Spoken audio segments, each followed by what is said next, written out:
It's hard to believe, but I got a new computer. The reason I got a new computer is not because the Windows 7 doesn't work anymore. It's not because, oh, the chip is obsolete, all that trash. I got a new computer because I'm trying to move my video editing tasks to Windows, because that Apple unit I have is on the fritz and I will not buy another one. I hate Apple. I hate the stuff that they make now. The hardware is garbage. The software is garbage. Ever since Steve expired, the products were never the same. And I despise them now. I don't think I will ever buy another Apple product in my entire life. So, I don't like Microsoft much better, but that's pretty much the only other option right now, because as far as I know it, there's not a good number of video editors that work on Linux. And I found one that I can tolerate. I wouldn't necessarily say I like it, but I can tolerate it for Windows. Previously, I had been working on this Dell Optiplex 990 that I have down here on the floor. This is a very old model. The manufacturing date is 2011, so it was almost 13 years old. I've had this for probably 8 to 10 years, and it's been a pretty decent machine for the most part. It's a little flaky. Ever since I've had it, it's always been a little flaky.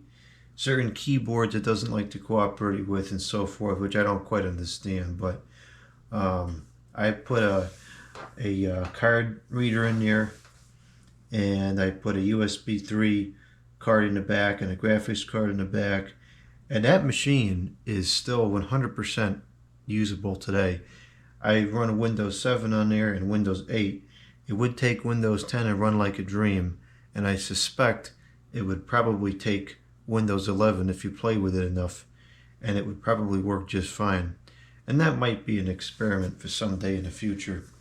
But I've been using this for video editing, and while it works, it's just painfully slow.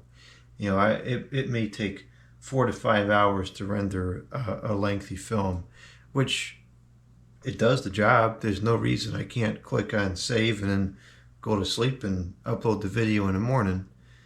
But I just don't feel like dealing with that full term, especially because while it's rendering, the computer, any other application gets kind of frozen up and doesn't work too good. So, you know, I could get by with it if I had to, but I don't have to. I can afford to buy another computer. It's a tax write-off, whatever. And desktop computers are not that expensive anymore. The one I got was less than $1,000. So this unit, this is an i7 2600, I believe, which, as far as I'm concerned, when it comes to the typical home user, there has really been no advantage in hardware since the Core 2 chip came out. This machine will never be utilized to the fullest extent if you're just doing web browsing and maybe pictures and videos playback and email and things like that, which I would categorize as a typical home use case. But when you're talking about rendering a film, it's kind of getting to the point where something with more power would be nice, especially if this becomes my primary situation. So I have opted to get a new computer. This has a 13 something CPU, which is crazy. I remember when the Core 2 chip came out. And then of course the first quad core, and now they're up to who knows what it even is. So let's take a look inside this case and see what it looks like. The reason why I got this particular model, this is the 7010, is because I've deployed the 7010 at my job at pretty large scale. Not this particular form factor. We typically use, or actually we almost exclusively use, the all-in-one form factor and the micro box, which I'm not particularly fond of either one for my own personal use. I prefer at least the mid-size, which is this one, because the small ones, it requires like a power brick kind of thing, which I don't like, and all-in-one, I just prefer to use my own monitor. So this is what the case looks like inside. We got a 3.5-inch drive bay there. The memory is underneath there. There's already provisions to connect an additional 2 SATA devices. Is there power? There's got to be power somewhere. I just don't see it. Actually, there's a lot of... Oh, is that not plugged in on the other side? Here's the power. Yeah, so we got everything there to put up another 3.5-inch full-size hard drive in there, which is nice. The memory slots, this has 16 in it.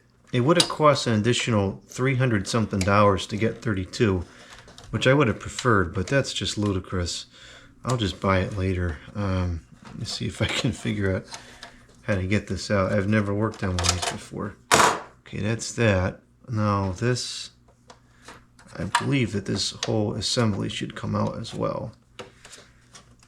I'm just curious what the memory looks like and why it's so expensive.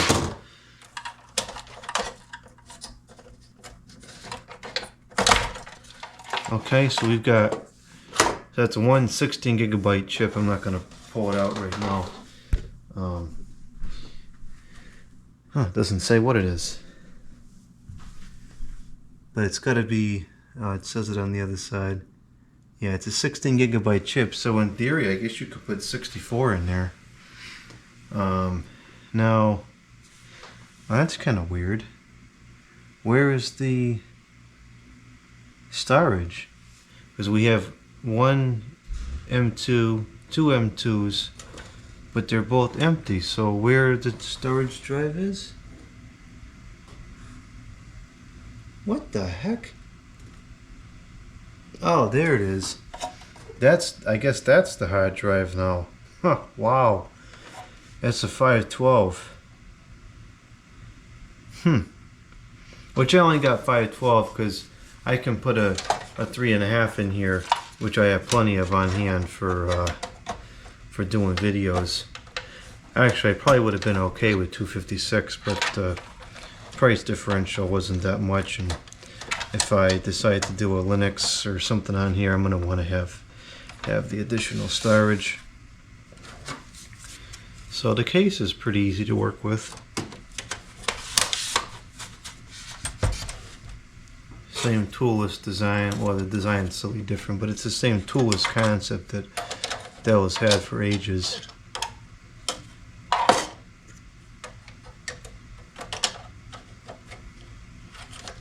What am I doing wrong here?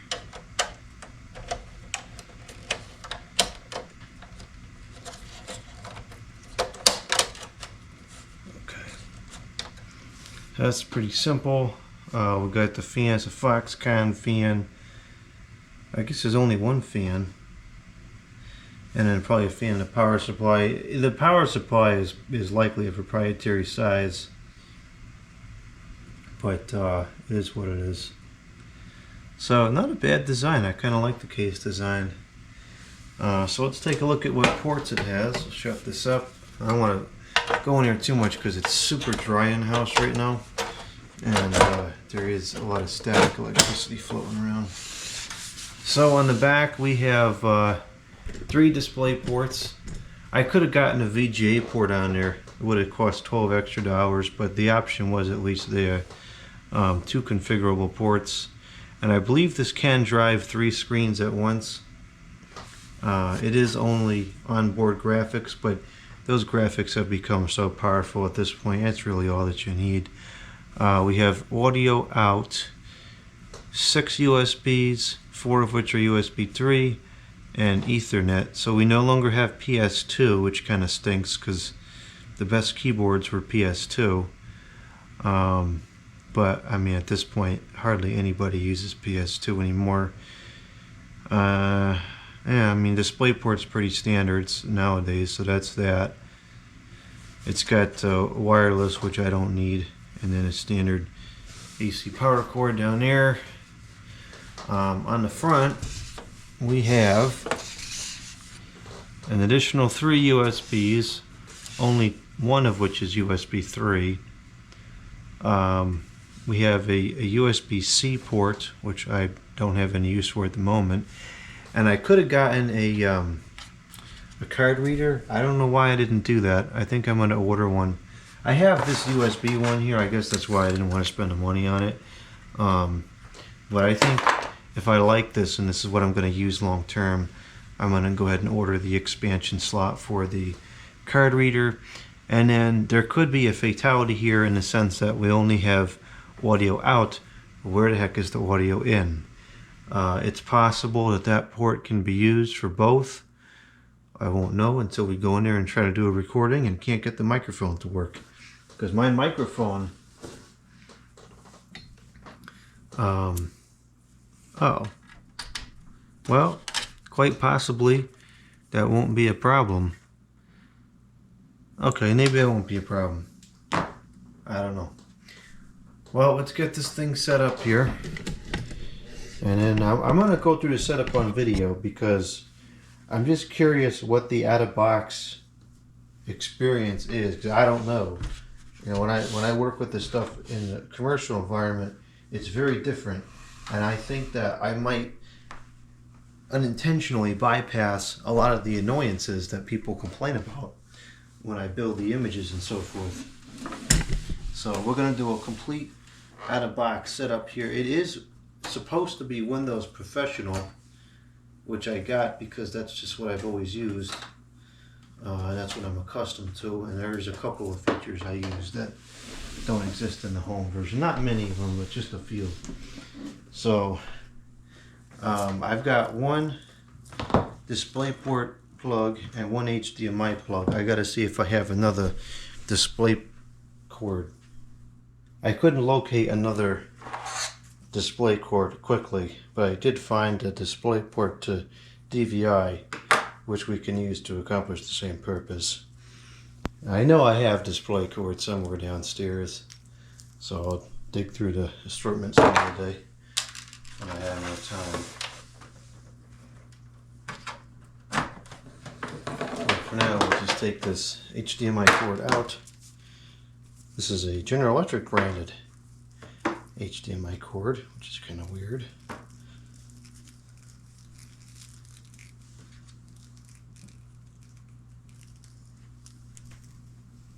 And we will put in this VGA. These monitors are also getting pretty old. I believe I got these before I even had that computer.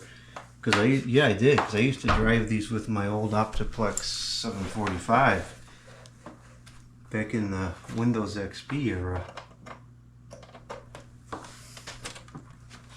But they're 1080p. The picture is still clear, so you know, there was no reason to get new screens.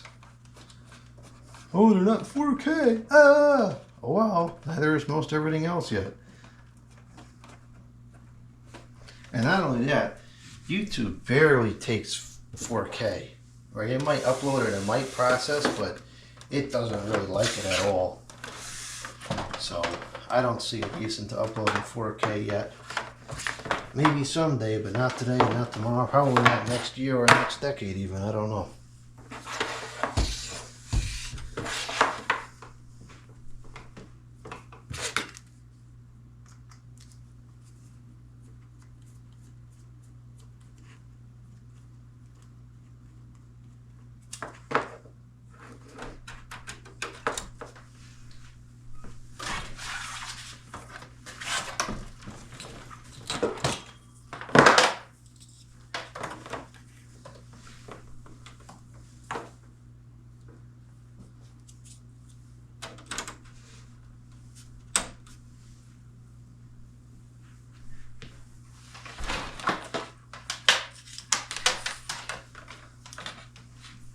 So I am not going to be replacing Windows 7.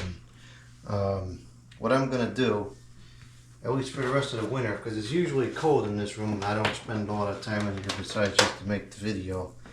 I'm gonna take, not this same computer, but a different one. I've already picked it out downstairs. A different model that's of pretty similar power. I'm gonna set that up with Windows 7 in the living room. So we'll have another pretty high power Windows 7 unit for use in the living room. By no means am I getting rid of Windows 7. I'm gonna need to grab a longer Ethernet cord. This is not gonna work. For now, I'll just grab it from the printer, I guess. Windows 7 is still 100% usable for the stuff that I do, and I'm gonna continue using it for as long as absolutely possible, which I think will be over a decade. I think it's gonna be a very long time before we run into any problems other than the individual application stopping working, which, as much of a problem as that is, it's also kind of a non-issue because everything has got like a web-based alternative now, which I don't like as much, but it'll get you by. And we'll see, maybe I won't hate this, I don't know. I've used it at work for a while, but that's a whole different world because I don't really care about how the machine operates. I just do my job and that's it. You know, but then when I'm sitting here using this for my personal stuff, now I'm going to be particular about the way it works. There's the way it works annoying, etc., etc. So we'll see. This will be a good test.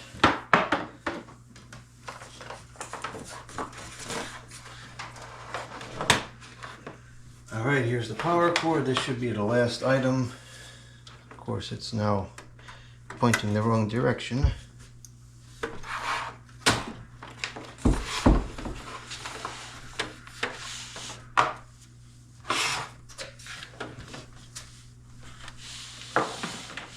Okay, there's the computer all set up.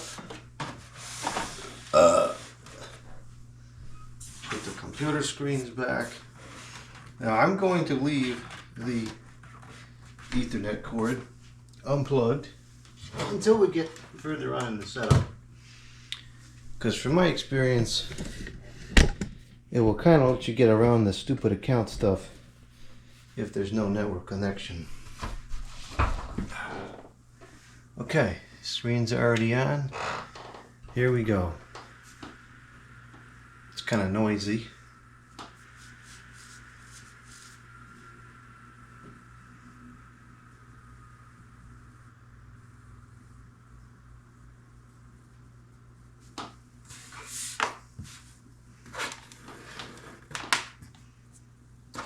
We're using this to import videos for now. Alright, can you see what's going on here?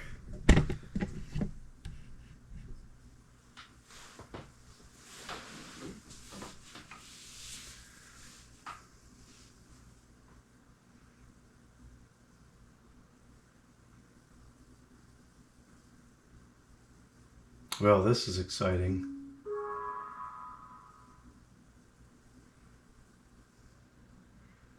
Alright, it's not talking, which is a huge improvement so far.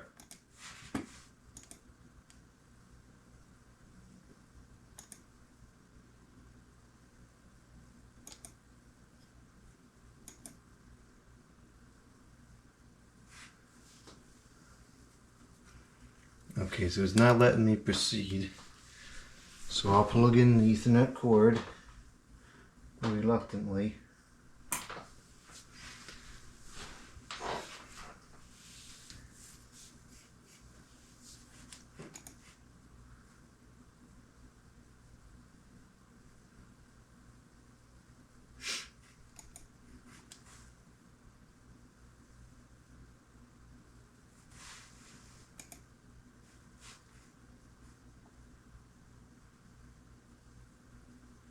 Now, I hated Windows 10. I think it's the worst operating system Microsoft ever released. Everything about it is annoying to me. It's got that hideous, flat, lifeless interface. It's got pop-ups and ads all over the place and bloatware and this and that, all that trash. It's very annoying, very unstable. I've never had so many problems with the system besides Windows 10. I mean, the most basic of items, the taskbar disappears, the start menus all gets all screwed up, the screen flat. It's just ridiculous. Horrible system. I never used it personally. I had skipped right over it, and I got rid of it from my environment at work as soon as this came out. This has a lot of the same annoyances, but I don't find it to be worse, and I don't find it to be unstable. In Windows 10, when you're starting to set it up, it would talk. A lady comes there and starts talking, and she was so annoying. To not have her on there anymore is already a huge improvement.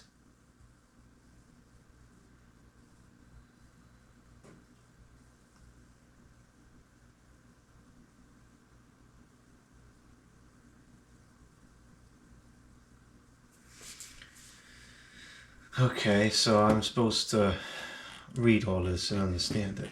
Right. That's just ridiculous. There's way too many terminologies in there. You know, there should be something done about these agreements. Because these are a scam. I mean, there's no way that the average user is going to read all this and understand it. There should really be something done about these.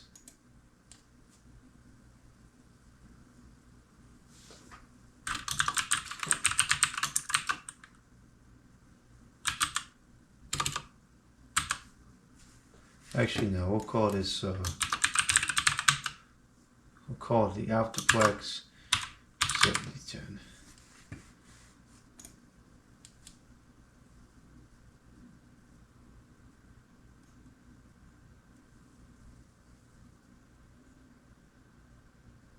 I think it's rebooting after that change.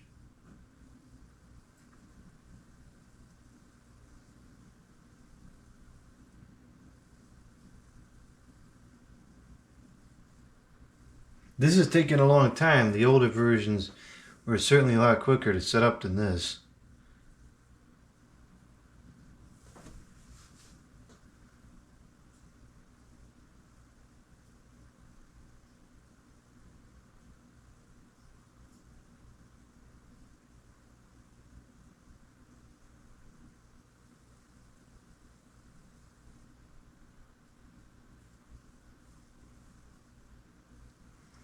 So what I always do is I go here and I do next, and then I do sign in options, and I do domain join instead,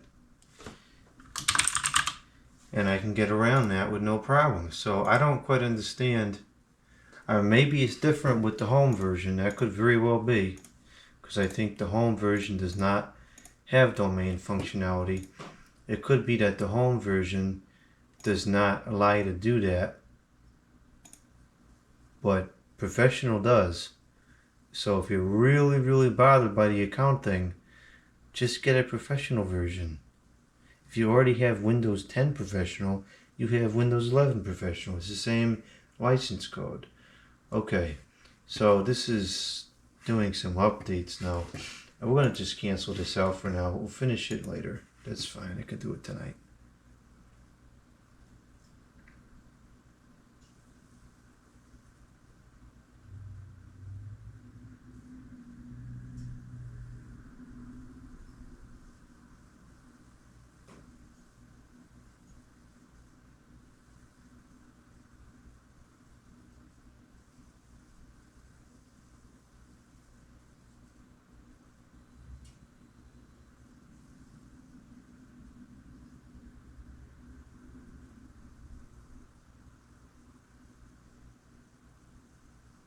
Okay, so we're at the desktop now.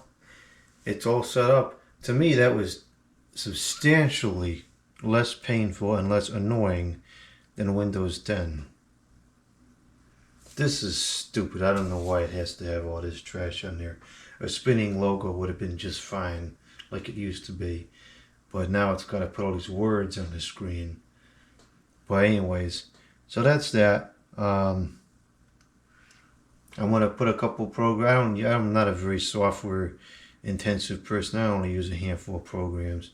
So I'll put the programs I use on here, and I'm gonna edit this video on here. And so you'll see this video, and then the following day I'll talk about, well, maybe not the following. I'm gonna give it some time. I'm gonna use it for a couple days, maybe a week, and see how I feel about it. And then I'll do another update video. This is taking some time, but I think it's just because it's new.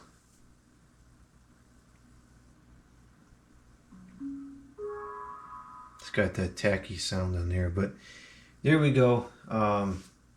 Yeah, see, I think we'll be okay with the headset because it gives me the option here. Speakers are lined in. I plugged in the speakers. And I think what's happening is right now the audio is coming through my computer screens because it doesn't sound very good. We'll just turn that off. We don't need that. Oh, it's got Bluetooth too. That's interesting.